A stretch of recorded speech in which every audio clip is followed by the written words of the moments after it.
ngomong kiai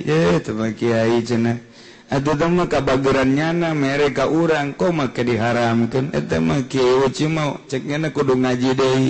atuh kajen aing kudu ngaji deui sia mah terus bae kajen dibebaskeun ka neraka ge aya teh kiai ngomong kitu kadang ikut ceuli aing aja teu marah teu naon gara rasakeun bae sabaraha taun ta mobilna sabaraha taun ta pondok pesantren deulekeun ke bisa pan teu macakeun utawi ka masyarakat deulekeun geus aya sia nita ngaji deui ka aing mah geus deulekeun deukeut kiaina ge teu jauh deulekeun mah pokona mah jadi itu kadang aja saja kecil kudu ngaji deui cenah tah ki uci sabira orang mah dibere atuh teu kira hadeui saknya nanti oh masalah bila perlu minta deui sia ka ditu ulah eta anu bentuk sogokan nu nyen proposal kiai nyen proposal dibangun pondokna deulekeun bisa teu macakeun utawi aya santrina nyanana embung macakeun sangeuk aya nyanana hayang santrina eueuh jadi emang teu kumaha kitu aya je kiai ngomong kieu kabar ieu mah cenah ngaji lobaan kiai 100 cenah ieu kula ngaji malam anu ku ieu hiji acan sugan kunaon cenah kiai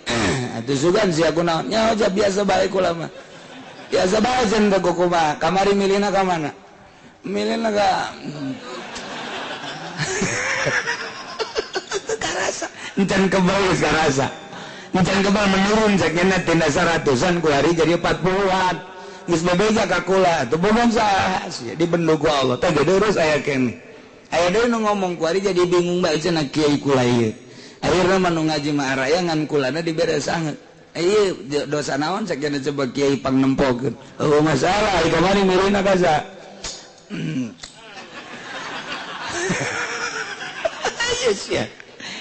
lawan sia bebendu Allah ngeuna sia dibere duit deulekeun balukarna mantap kula mah bawel ge kajen aing mah diomongkeun ge jadi tumbal pangomongan masalah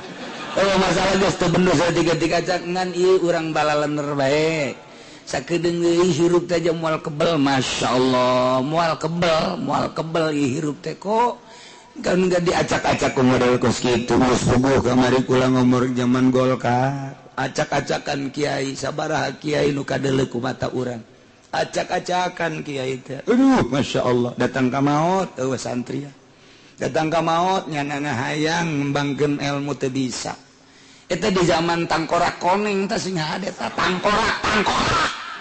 adanya ku teh sia tangkorak awal baru aing greget ka kiai masih kana milih Golkar kana bae aya tokoh Golkar ulah didengi cenah kieu mah nyarekanan Golkar mah teu salah teu naon sarekanan aing ku sia di jauh sarekna sia ngadu ke di akhirat aya tokoh Golkar nu ngomong kitu cuci ngagogoreng Golkar cenah tah geura ngomongkeun aing tenjeri saeutik-eutik acan geura modal sia ku aing ditunjuk di hareupeun sapadia sia ku aing kadege ku cenah sia emang kunaon cenah kiai greget amat babaturan aing kiai ajur ku Golkar pengimbang pondok pesantren ajur kunaon siapa ngomong lain aing emang teu nyeri batur aing diajur-ajur kitu nyeri aing teh Masya Allah nu kuduna mahmur agama rusak saya sasakalana tangkorak siapa ngomong lain aing mah ngajalanan doang toser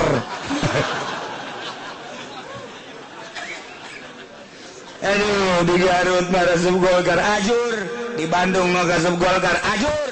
di Tangerang masuk Golkar intingan kita nyeri eta nu kuduna bagus jadi jore nyeri panjenengan teu ngarasa nyeri atuh nyanana teu ngarasa nyeri ge tapi kat dieuna mah ngarasa nyeri ceurik duh cenah kiai ulah duh mobil ka mana eueuh ajur mobil eueuh santri eueuh ngaji henteu ajur henteu tuh nu mantap kita tangkorak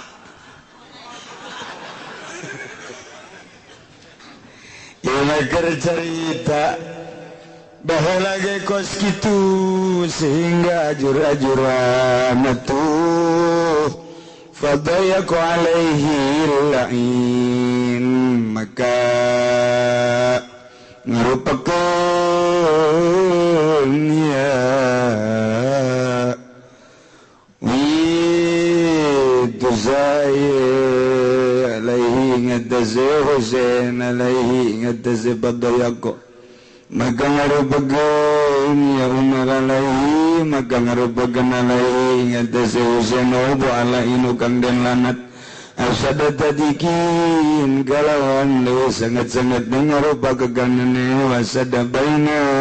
yadaihi lama peti lain dalam antara raping Husain wa dia tarik ka martalakan inda dalan nilan qatalahu yaumal jum'ah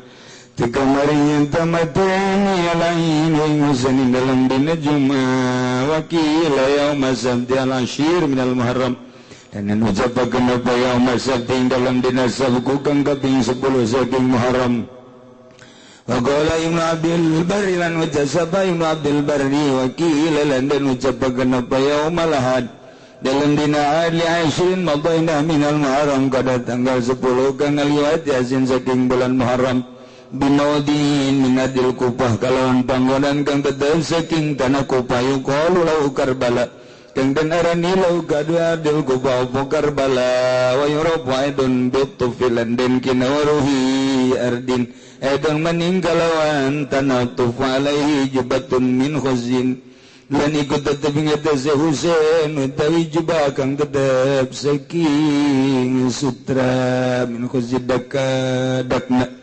saking sutra dakna wa huwa ibnu sitin wa khamsina sanatan lan uta Husain iku anak lanang 6 lan 50 tahun.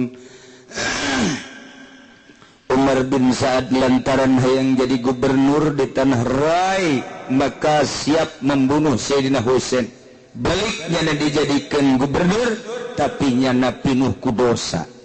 Moal katembus dosa ngabunuh Sayyidina Husain. Memantak fadayaqa alaihi la'in asyadat tadiq maka nyempitkan seorang manusia terlaknat terhadap Sayyidina Husain asyadat tadiq wasadda baina yadayhi jeung nutup di antara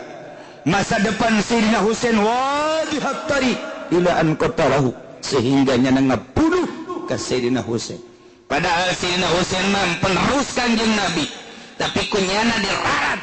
kunyana diputuskan perjuangan Sayyidina Husain kumane anana dihabiskan jeung jelema-jelemana lain sekedar perjuangan anak Golkar mah mutuskan perjuangan anak tuang jelemana mah henteu tapi ieu mah jelemana jeung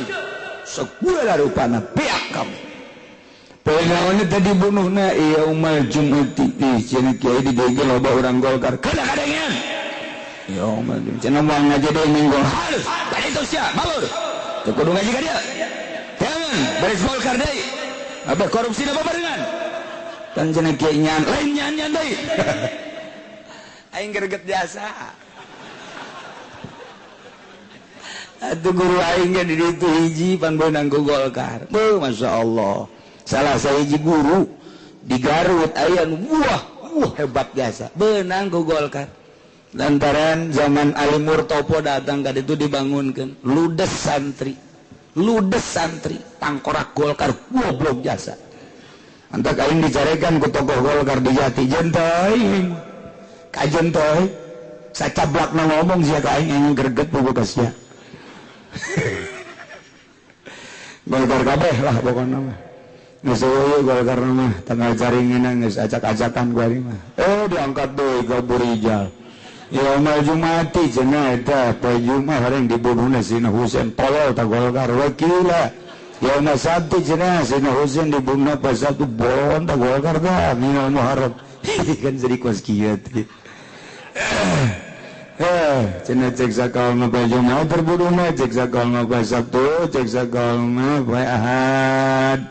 mazbulul mabaina minal muharram di hiji tempat di mana min ardil Kubah disebut Karbala ialah terkenal Karbala nu dina haul Karbala ratusan juta manusia datang ke berbagai negara di Turki, di Yaman, di Kufah, di Indonesia datang untuk haul Sayyidina Husain. Menang terbunuhnya Sayyidina Husain. Geus teu kajagaan ku tentara, pokona asal haul Sayyidina Husain di Karbala. Jutaan manusia komo ti Irak jeung ti Iran. Disebut wa yarabu ayadon dituf. Waktu dibunuh nya make jubah min khazidakna, itu sutra buatan negeri Dakna. Umurna wa huwa ibnu sittin wa khamsina sanah, umur 56 tahun. Mudah-mudahan orang diberi cinta ka Sayyidina Husain, diberi cinta ka zuriat Kangjeng Rasulullah, diberi cinta ka turunan-turunan Kangjeng Rasulullah, ka para habaib, ka para syarifah, sehingga orang di akhirat aya di bawah bendera Kangjeng Rasulullah sallallahu alaihi wasallam. Wallahu a'lam.